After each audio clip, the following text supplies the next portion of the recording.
There's such a weight of tradition and expectation that we've had for 8 seasons now that there's going to be a huge twist. And like narratively or creatively, what happens when everyone expects a big twist? Do you have to go bigger? Do you have to go twistier? Do you undo it? Do you do 2 twists? Like that sort of arms race ends up, I think, hurting your story.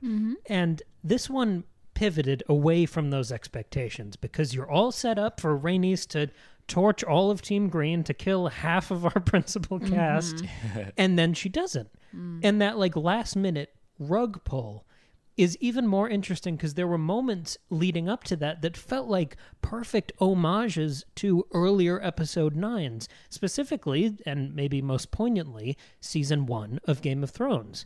Because that shot of Rhaenys with the hood hiding in the crowd, watching this bad thing happen up on the scaffold.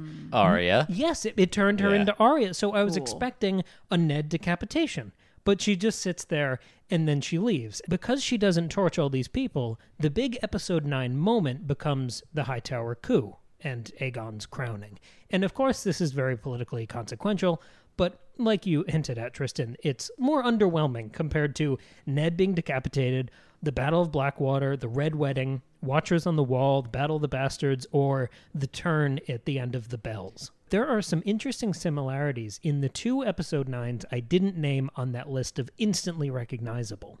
Let's go through those for a second. The first one is the penultimate episode of season 5, which is called The Dance of Dragons, which is the name of this civil war. Wow. And the big moment in that episode is Dany in Meereen. And there's a surprise attack from all of the Sons of the Harpy. They try to kill her in the fighting pit, and she escapes on a dragon. So that sort of remix here is Rhaenys becomes Dany, sort of the strong, disaffected, lonely Targaryen woman, and the Greens become the Harpies, launching that insidious surprise attack. And then they both end with that dragon flight and escape. Cool. The other similarity is the penultimate episode of season 7, which is called Beyond the Wall. At the very end, and I remember cheering watching this on HBO, is when the Night King resurrects the dragon to create the zombie ice dragon. I thought that was a finale of season 7. No, that was the second to last one.